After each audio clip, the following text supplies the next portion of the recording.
کے ساتھ کیا معاملہ کرنا چاہیے، اور میں کسی بات کا قطعی فیصلہ نہیں کرتی جب تک کہ تم لوگ میرے پاس موجود نہ ہو۔ وہ لوگ کہنے لگے کہ ہم بڑے طاقتور اور بڑے لڑنے والے ہیں، اور آئندہ اختیار تم کو ہے، سو تم ہی مصلحت دیکھ لو، اور جو کچھ تجویز سمجھ میں آئے حکم دینا ہو دے سکتی ہو۔ بلقیس کہنے لگی کہ بادشاہوں کا قاعدہ ہے کہ جب کسی بستی میں مخالفانہ طور پر داخل ہوتے ہیں تو اس کو تہو بالا کر دیتے ہیں، اور اس کے رہنے والوں میں جو عزت دار ہیں ان کو ذلیل کر دیتے ہیں، اور یہ لوگ بھی ایسا ہی کریں گے۔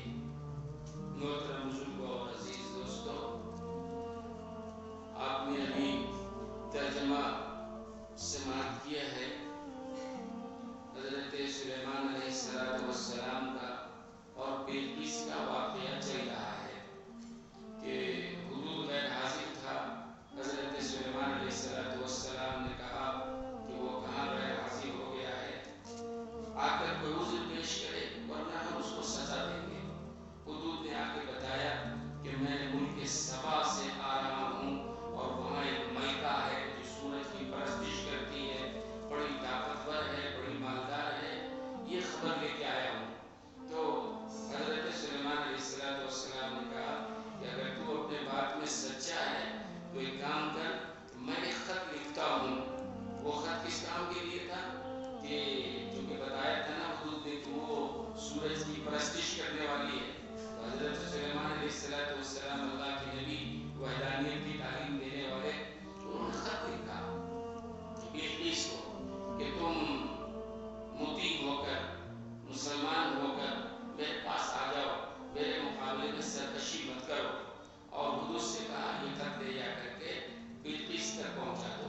بلقیس کا خط پہنچا، بلقیس نے خط کھولا، پڑھا حضرت سلیمان علیہ السلام کا پیغام کہ تم یہ سرپرستی اور بت پرستی یا سورج پرستی جو بھی ہے چھوڑ کر اسلام قبول کر لو۔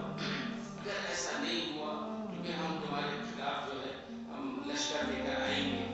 تو بلقیس نے یہ کیا، آج سے بات وہاں شروع ہوئی، قالت یا ایھا الملأ، جب یہ خط ملا تو بلقیس نے یہ کیا کہ اپنے پارلیمنٹ کے ارکان کو جمع کیا۔ کہتے ہیں کہ 313 اس کے پارلیمنٹ کے ارکان تھے، اور ہر ممبر کے پیچھے 10,000 کی فوج تھی۔ اب حساب لگا دی تھی کتنی بڑی فوج کی وہ مالکہ تھی۔ تو اپنے ارکان پارلیمنٹ کو بلایا، اور بلا کر مشورہ کیا بلقیس سے کہ دیکھو اس طرح کا خط حضرت سلیمان علیہ السلام کا آیا ہوا ہے۔ اس کا مطلب وہ جانتی تھی حضرت سلیمان علیہ السلام کو۔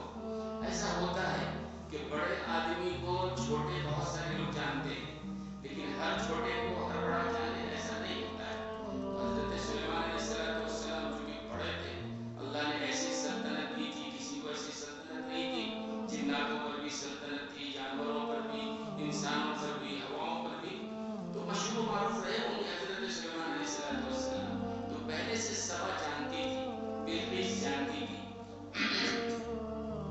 تو بلقیس نے اپنے ارکان پارلیمنٹ سے پوچھا کہ اس طرح مجھے مشورہ دو، حضرت سلیمان کا خط آیا ہوا ہے، یا تو مطیع بن کے میرے پاس آ جاؤ، نہیں تو لشکر لے کر آئیں گے۔ ارکان پارلیمنٹ نے کہا کہ آپ کی جیسی مرضی، آپ غور کر لیجیے، ہم لڑنے والے ہیں، طاقت والے ہیں، اگر آپ حکم دیں گے حضرت سلیمان کے خلاف لڑنا ہے تو ہم لڑنے سے پیچھے نہیں ہٹیں گے، لیکن فیصلہ آپ کیجیے، جیسا آپ کے سمجھ میں آ جائے ویسا فیصلہ کیجیے، فانظری ماذا تأمرین، آپ کی جو سمجھ میں آ جائے فیصلہ کیجیے۔ تو اس نے جو ہے بڑے عقل کی بات کی۔ بلقیس نے کہا کہ ان الملوک اذا دخلوا قریۃ افسدوها، یہ ملوک یعنی بادشاہوں کا ایک قاعدہ یہ ہوتا ہے کہ بادشاہ جب کسی ملک پر حملہ کرتے ہیں، اور حضرت سلیمان تو بڑے طاقتور ہیں، ان کے پاس جناتوں کی طاقت ہے، انسانوں کی طاقت ہے، اللہ کے نبی بھی ہیں، تو اس طرح جب کوئی بادشاہ کسی ملک پر، کسی قوم پر حملہ آور ہوتا ہے تو کیا کرتا ہے، وہاں کے عزت دار کو ذلیل بنا دیتا ہے۔ عزت دار کو ذلیل کا مطلب یہ ہے وہاں کے جو بڑے لوگ ہوتے ہیں تو پہلے حکومت قائم رکھنے کے لیے تو بڑوں کو ہی سامنا کرنا پڑتا ہے نا، بڑے کو جو ہے وہ تخت سے اتار کر کے یا ذلیل کر کے جیسا بھی ہو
کس لیے کہ اگر واقعی یہ بادشاہ ہیں اور دولت کی ان کو ہوس ہے تو ہماری یہ ہمارے تحفے کو سونے چاندی کی عید وغیرہ کو لے کر ہیرے جواہرات کو لے کر یہ اپنی جگہ پہ خاموش بیٹھے رہیں گے.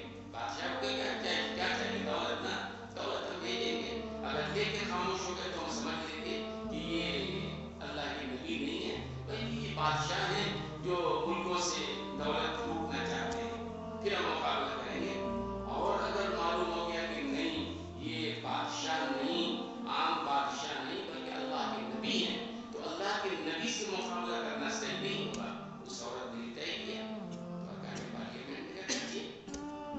لہٰذا بلقیس نے یہ کیا کہ اپنے آدمیوں کو بھیجا، 100 کنیز کو اور 100 غلام کو، اور کنیزوں کو جو ہے وہ غلام کا کپڑا پہنایا، غلاموں کو کنیز کا کپڑا پہنایا، سب کو سونے کا اینٹ دیا، چاندی کا اینٹ دیا اور تحفے تحائف دیے کہ لے جا کر حضرت سلیمان علیہ السلام کو دو اور پھر وہاں سے لے کر آؤ خبر کون ہے وہ کیا ہے، پھر ہم فیصلہ کریں گے جنگ کرنا ہے کہ نہیں.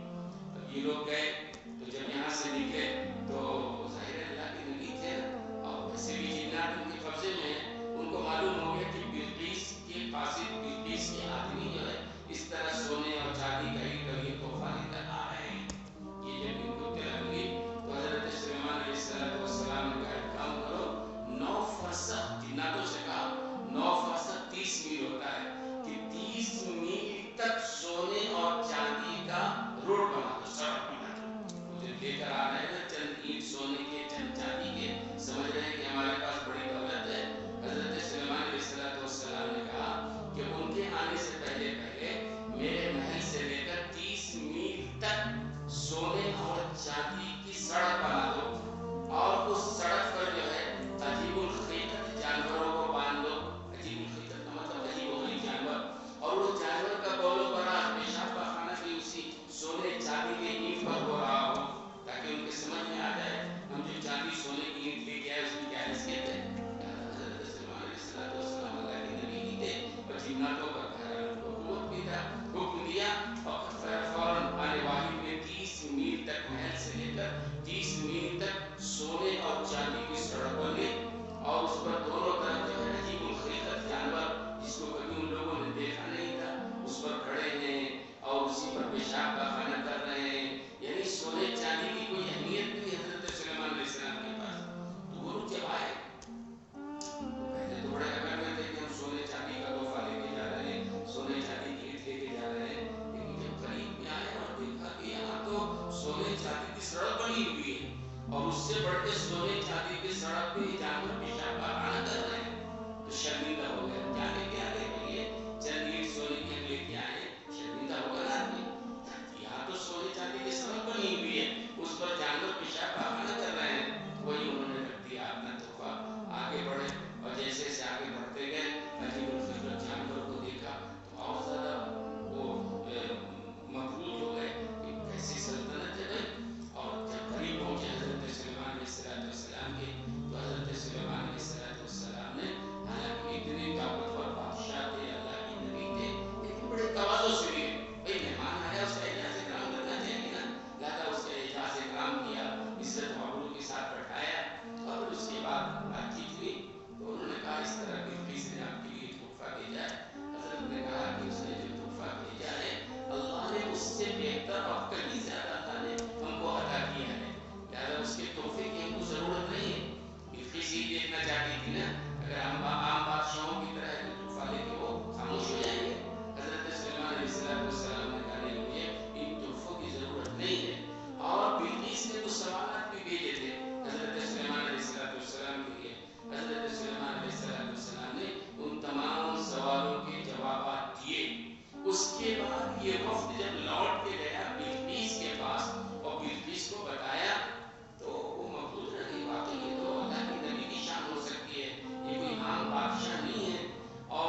اس تخت تک بڑا قیمتی بھی تھا، اس کو پسند بھی تھا، کوئی آ کر اس میں چھیڑ چھاڑ نہ کرے. 7 دروازے کے اندر بند ہے وہ الگ، پھر محافظ مقرر ہے الگ. اس کے بعد جو ہے بلقیس چلی ہے وہاں سے. جب چلی تو اس کے ساتھ بہت سارے لشکر کے لوگ، اس کے بہت سارے وزراء اور اس کے بہت سارے عمراء اور اس کے جنرل بہت سارے ساتھ میں ہیں. حضرت سلیمان علیہ السلام کو اطلاع ملی، جنات کو اطلاع کرتی ہوگی، ہواؤں نے اطلاع کرتی ہوگی، سارے تابع تھے کہ بلقیس آپ سے ملنے کے لیے آ رہی ہے. حضرت سلیمان علیہ السلام نے کہا اچھا ٹھیک ہے، بیٹھے ایسی مجلس میں. حضرت سلیمان علیہ السلام نے کہا دیکھو ہم سے کوئی ایسا ہے اور ہے جو وہ بلقیس کا جو تخت ہے جو 7 دروازوں کے اندر بند کر رکھا ہے، اس تخت کو اٹھا کر ہمارے پاس لے آئے اس کی آنے سے پہلے پہلے. حضرت تو یہ بھی ہے کہ حضرت سلیمان علیہ السلام بیٹھے ہیں اور دور سے دیکھا کہ وہ گرد و غبار اڑ رہا ہے. تو حضرت سلیمان علیہ السلام نے پوچھا یہ کیا ہے؟ تو بتایا گیا کہ یہ اصل میں جو ہے وہ بلقیس آ رہی ہے اپنے قافلے کے ساتھ اور بہت بڑا لشکر ہے. تو حضرت سلیمان علیہ السلام نے کہا کہ ایسا کرو کہ بلقیس کا جو تخت ہے نا کوئی ہے، قال عفریت من الجن، کوئی ہے تم میں سے ایسا کہ بلقیس کا تخت جو ملک سبا میں ہے آنے واحد میں وہاں سے اٹھا کے یہاں لے آئے. حضرت سلیمان علیہ السلام کو اصل میں یہ دکھانا تھا کہ ہمارے پاس یہ طاقت ہے اور اللہ کی طرف سے یہ طاقت ملی ہے تاکہ وہ اور اچھی طرح ہماری نبوت کو سمجھ سکے. سمجھنے کے لیے آ رہی ہے نا. عفریت من الجن، ایک بڑا جن تھا، بڑا طاقتور تھا. وہ کہنے لگا حضرت اگر آپ اجازت دیں تو میں اس تخت کو لا سکتا ہوں جو ملک سبا میں ہے اور 7 کمروں کے اندر بند ہے، اس کو میں لا سکتا ہوں. کتنے دیر میں لاؤ گے؟ اس نے کہا کہ حضرت آپ کی جو مجلس لگتی ہے نا 1 گھنٹے کی ہوگی، آدھے گھنٹے کی ہوگی، اس سے پہلے پہلے میں لے آؤں گا. حضرت سلیمان علیہ السلام نے کہا نہیں نہیں یہ بہت وقت ہے، مجھے چاہیے وہ لوگ آ رہے نظر آ چکا ہے کہ وہ آ رہے گرد و غبار اڑ رہا ہے، ان کی آنے سے پہلے پہلے.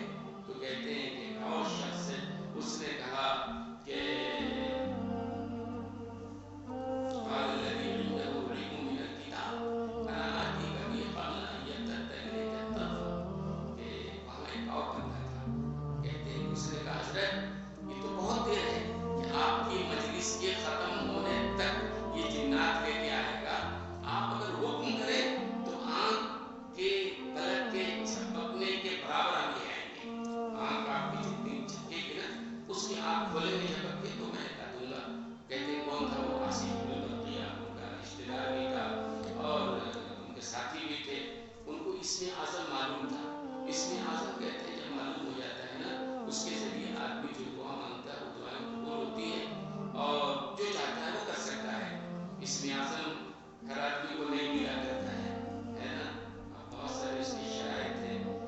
ایک صحابی نے حضور اکرم صلی اللہ علیہ وسلم سے سوال کیا یا رسول اللہ صلی اللہ علیہ وسلم میں مستجاب الدعوت بننا چاہتا ہوں. مستجاب الدعوت کا مطلب یہ ہے کہ ہم جو مانگیں اللہ قبول کر لے. تو حضور اکرم صلی اللہ علیہ وسلم نے کہا کہ اگر تم مستجاب الدعوت بننا چاہتے ہو تو اپنے منہ پر رزق حلال کو لازم کر لو.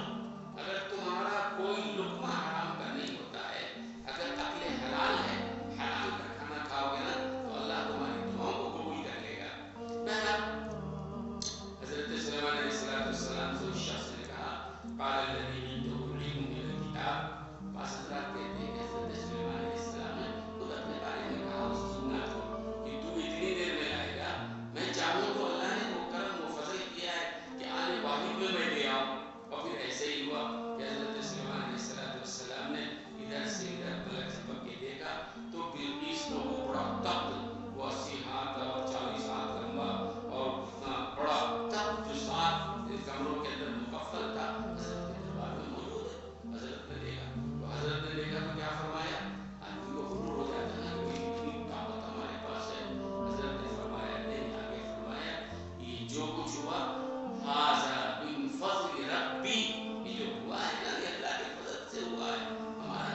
کر دیتے تو ہم پاگل ہوتے، اللہ ہاتھ نہ دیتے تو ہم لولے ہوتے، اللہ پاؤں نہ دیتے تو ہم لنگڑے ہوتے، اللہ عزت نہ دیتے تو ہم ذلیل ہوتے، اللہ مسلمان نہ بناتے تو کافر مشرک بنے ہوتے۔ یہ سب تو اللہ کی نعمت ہے نا، دل اللہ کی نعمت، دماغ اللہ کی نعمت، کڈنی اللہ کی نعمت، لیکن جب تک یہ نعمت ٹھیک ہے سمجھ میں بات نہیں آتی ہے، جب کچھ گڑبڑ ہوتا ہے تو سمجھ میں آتی ہے۔ دل اللہ کی اتنی بڑی نعمت ہے، ہمارے سمجھ میں بات نہیں آتی ہے، کبھی اللہ کا شکر نہیں ادا کرتے ہیں۔ دماغ اللہ کی نعمت ہے، بات سمجھ میں نہیں آتی ہے، لیکن دماغ خراب ہوا پاگلوں کی طرح آدمی گھر سے نکل جاتا ہے۔ کبھی ایک صاحب آیا، انہوں نے کہا کہ ہماری ماں جو ہے تو دماغی فطور ہو گیا، گھر سے نکل گئی ہے، وہ 7 مہینے ہو گئے، تلاشتے تلاشتے ہم لوگ تھک گئے، پولیس میں رپورٹ کرایا، یہاں کرایا، عاملوں کے پاس گھومے، خوب پیسہ خرچ کیا لیکن والدہ کو نہیں ملی، نہیں ملی، وہ پاگل، دماغ نہیں ہے، کچھ پتا نہیں، کچھ یاد نہیں، ہمارا گھر کہاں ہے، کیا ہے، نہیں ہے، زندہ ہے یا مر گئی، تو اللہ نے عقل دے رکھا ہے جبھی تو، اگر عقل اللہ لے گے تو بات سمجھ میں آ جائے، ہے نا، کڈنی فیل ہو جاتی ہے، اللہ سب کی حفاظت فرمائے، بہت بڑی مصیبت ہے یہ، بڑا علاج ہے لیکن مصیبت، اللہ حفاظت فرمائے۔ تو بہرحال یہ ساری نعمتیں اللہ کی ہیں، اور اللہ کی نعمت کیوں ہے؟ آدمی اس کو شکر ادا کرے۔ اللہ نے صحت دی ہے، آدمی کو اللہ تعالیٰ نے موقع دیا ہے، نہیں دیا، نماز تک پڑھنا مشکل ہو جاتا ہے، نماز پڑھے نہیں پڑھے، اللہ معاف کرے، بہت بڑی غلطی ہے، نمازیں ہمیں پڑھنا چاہیے۔ اللہ نے مال دیا ہے، صحیح طور پر اسی زکات دینی چاہیے، صدقات دینا چاہیے، غریبوں کی مدد کرنی چاہیے۔ اللہ نے علم دیا ہے، اس علم کو دین کا علم لوگوں میں پھیلانا چاہیے۔ اللہ نے جس کو جو علم دیا ہے، جو قدرت دیا ہے، اس سے دین کے لیے جو کام کر سکتا ہے کرنا چاہیے اس کو۔ تو حضرت سلیمان علیہ السلام نے کہا حاذا من فضل ربی، بہت بڑی بات ہے، آنے والی عمر کے سوا سے پلک جھپکنے کی دیر میں، اور وہاں سے کہاں آ گئے حاذا من فضل ربی، میرے رب کا فضل ہے، میرا کوئی ذاتی کمال نہیں ہے۔ اور یہ کیوں ہے؟ تاکہ آزمائیں، اللہ تعالیٰ اپنے لیے شکر ادا کرتا ہے، کوئی آدمی اللہ کی دی ہوئی نعمت پر اگر شکر ادا کرتا ہے تو اس سے اسی کا فائدہ ہے، اللہ کا فائدہ نہیں ہے۔ اور کوئی آدمی اللہ کی نعمتوں کا کفر اگر کرتا ہے اس سے اللہ کا کچھ نقصان ہونے والا نہیں ہے۔ تو میں کہتا ہوں کہ سارے دنیا کے انسان اگر اللہ کو سجدہ کرنا چھوڑ دیں تو اللہ کی عظمت میں مچھر کے پر کے برابر بھی کمی نہیں آنے والی ہے۔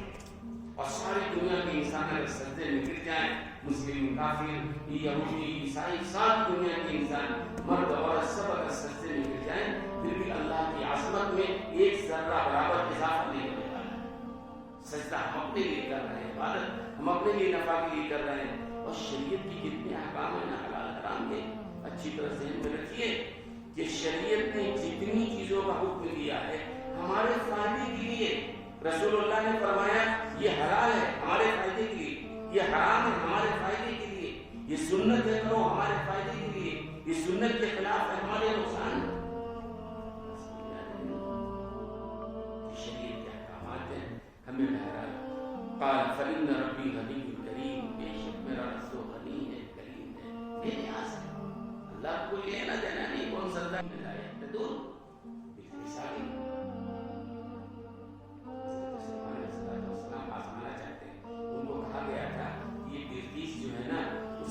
بادشاہ تھا اس لیے بادشاہ بن گئی ہے، باپ کی جگہ بیٹی بن گئی ہے، لیکن ذرا کم عقل ہے۔ حضرت سلیمان علیہ السلام اس کی عقل کو بھی آزمانا چاہتے تھے، تو ذرا اس کے تخت میں کچھ تھوڑا ہیر پھیر کر دیا گیا تھا، کچھ موٹی موٹی چینج کر دیا گیا ہوگا، کچھ کر دیا ہوگا بہرحال۔ اور جب بلقیس پہنچی ہے تو حضرت سلیمان علیہ السلام کے دربار میں اپنا محل دیکھ کے پریشان ہو گئی ہے، یہ کیا ہے؟ میں تو وہاں رکھ کے آئی تھی اور 7 کمروں میں مکفل کر کے آئی تھی، محافظ موجود تھے، یہاں کیسے ہمارا؟ تو حضرت نے پوچھا کہ فلما جاءت قیل هكذا عرش، جب وہ آئی تو حضرت سلیمان علیہ السلام نے کہا هكذا عرش، کہ تمہارا تخت ایسے ہی ہے نا؟ تھوڑی دیر غور کیا، اس نے دیکھا، قالت كأنه هو، لگتا تو ایسے ہی ہے۔ حضرت سلیمان علیہ السلام آزمائش کرنا چاہتے تھے لیکن اس کی عقل میں یہ بات نہیں کہ وہ اتنی دور سے اتنا جلدی کیسے آ جائے گا، لیکن جب دیکھا کہ ایسے ہی ہے تو عقل کا امتحان ہو گیا۔ پھر حضرت سلیمان علیہ السلام نے کہا کہ